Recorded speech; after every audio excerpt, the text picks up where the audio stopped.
Halo sobat online class, di video ini kita akan belajar kembali ya. Sekarang lagi booming untuk live streaming Euro 2020.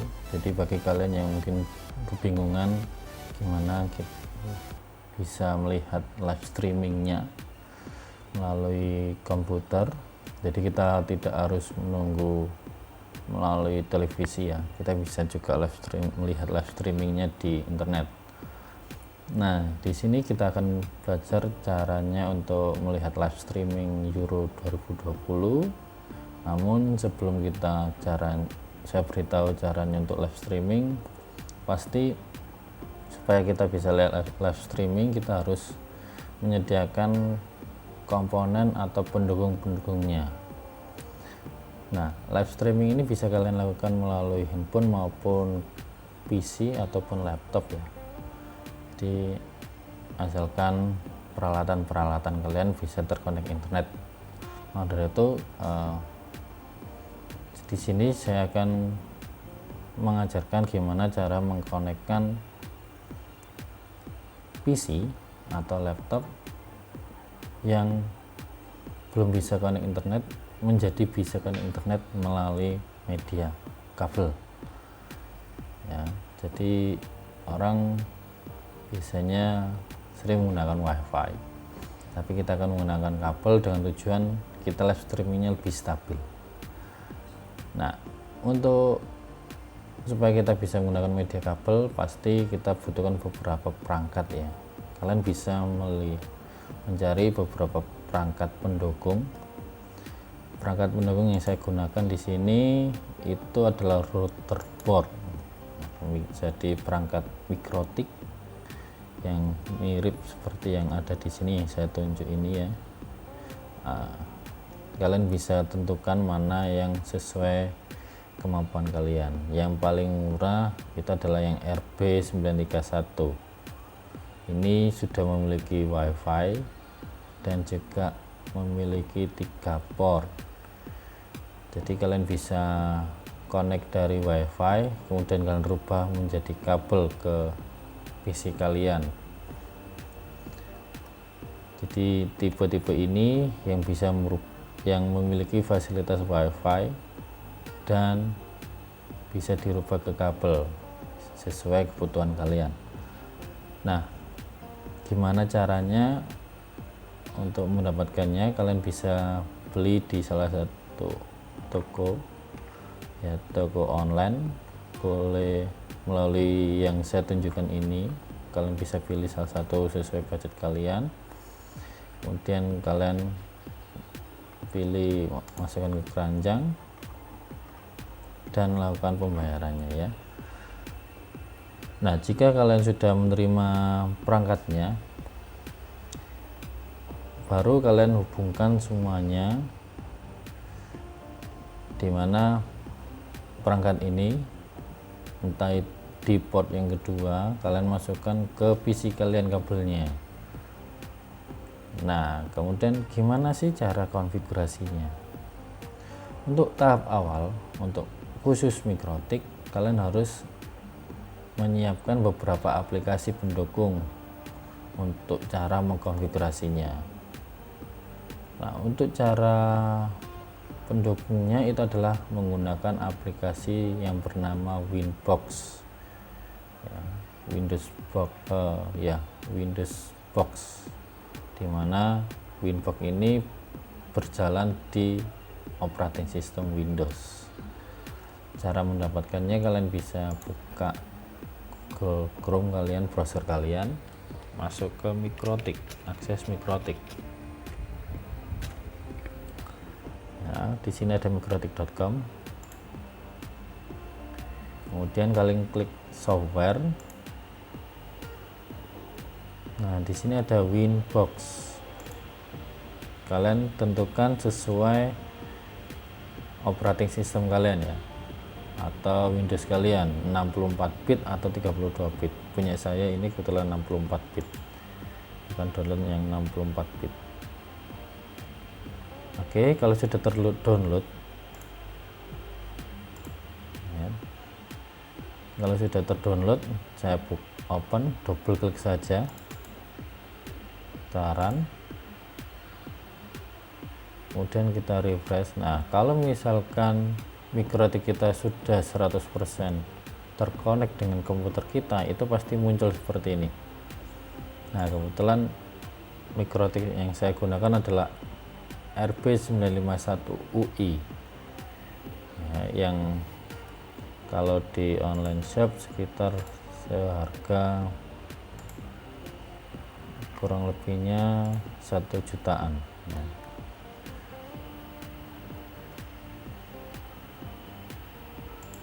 Nah, ini yang saya gunakan. Yang saya gunakan adalah RB951UI.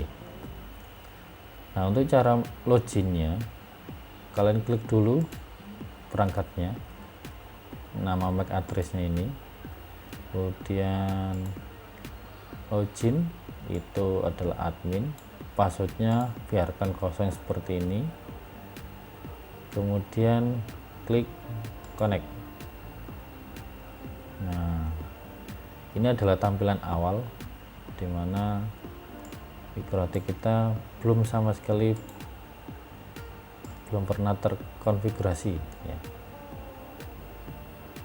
Nah, di langkah ini saya akan menghubungkan perangkat ini dengan internet.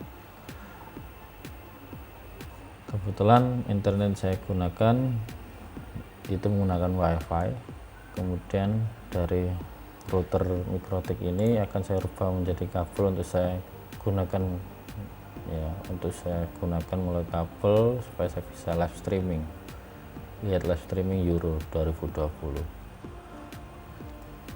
Itu langkahnya adalah saya klik wireless, di sini ada menu wireless, saya aktifkan dulu. Cara mengaktifkannya adalah saya klik WLAN 1 ini, di sini ada enable. Oke, ini sudah aktif.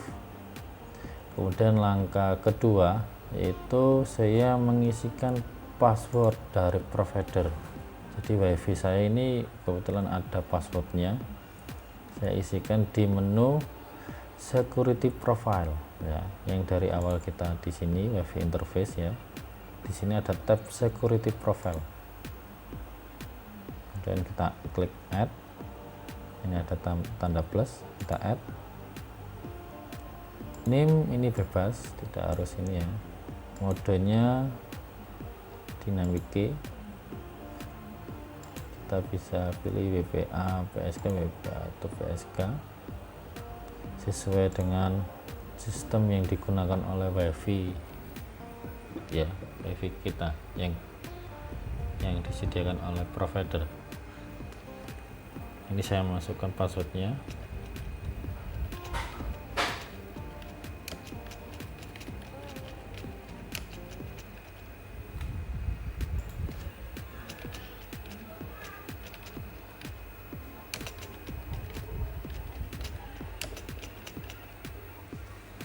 Kalau sudah saya apply, oke.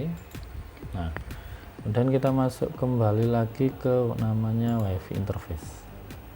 Nah, WiFi interface ini saya akan double klik. Nah, di sini langkah selanjutnya ini saya akan menghubungkan router dengan internet yang tersedia. Nah, di sini ada menu scan. Nah, saya pilih interface-nya WLAN 1 dan saya start. Di sini akan muncul semua WiFi yang tersedia di lingkungan sekitar. Ini ada ya WiFi saya, kemudian saya klik connect. Kalau sudah berubah SSID nya ini sesuai WiFi yang kita sediakan, security profile kita rubah ke profil 1 yang sudah kita buat tadi ya. Kemudian kita apply dan oke.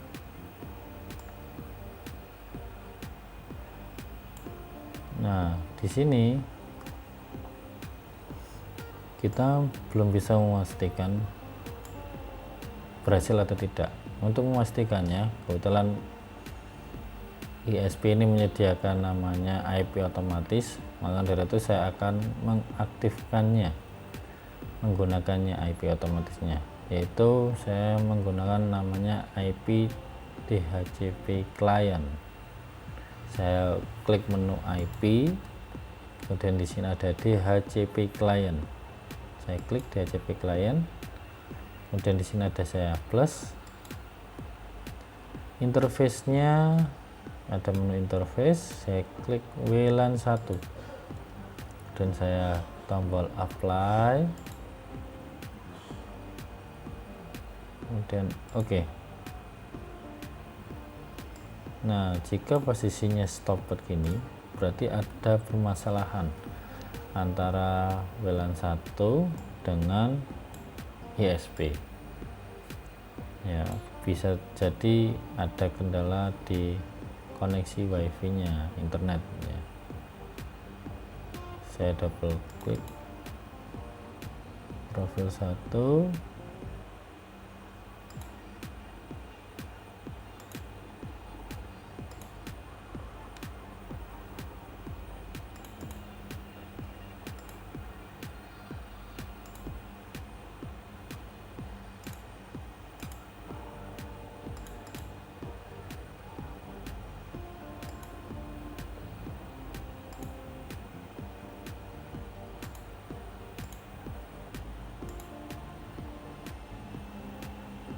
oke, kita coba. Oke, langsung terkoneksi. Ini ada R running. Kita cek di IP DHCP client. Nah, langsung dapat. Dia ada mode security yang saya terlewatkan tadi. Jadi saya tidak mengaktifkan TKIP nya. Nah, ini kalau sudah keluar seperti ini IP address-nya, ini berarti sudah terkoneksi dengan internet. Saya coba new terminal, saya coba lakukan ping google.com. oke, kalau sudah reply seperti ini ya, berarti kita sudah terkonek dengan internet. Nah, langkah kedua, setelah kita terkoneksi, router kita terkoneksi dengan internet, kita sediakan IP ya, dari router ke kabel supaya IP komputer kita akan dapat IP otomatis dan bisa terkoneksi internet juga. Langkahnya yaitu kita klik IP address. Ini adalah tahap kita memberikan alamat IP, dan di sini ada add. Kita masukkan alamat IP-nya bebas, asalkan jangan sama dengan IP yang ada di WLAN 1 ya. Ini saya masukkan alamat IP-nya.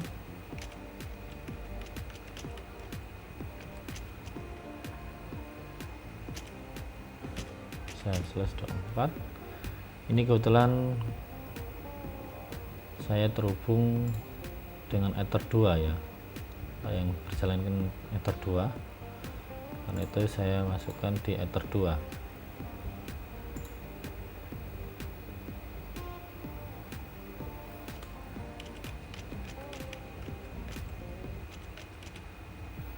Ini interface-nya Ether 2 /24 nya. Saya apply. Oke. Kalau selesai, di sini Ether 2 sudah dapat IP, tinggal saya menyediakan layanannya ke klien supaya klien saya bisa dapat IP, yaitu saya mengaktifkan namanya DHCP server. Nah, caranya adalah saya klik menu IP, di sini ada DHCP server, dan di sini ada DHCP ya, tab DHCP, kemudian di sini ada DHCP setup. DHCP server interface-nya saya tentukan di Ether 2, kemudian saya next. DHCP address space-nya biarkan, next. networknya ini adalah yang kita setting tadi, IP nya. Next, range nya biarkan sampai 254, boleh kalian tentukan sendiri. Next, DNS nya tetap sama, list time nya juga sama. Kita next. Oke, kalau sudah selesai, kita cek di komputer kita ya. Kita cek di komputer kita.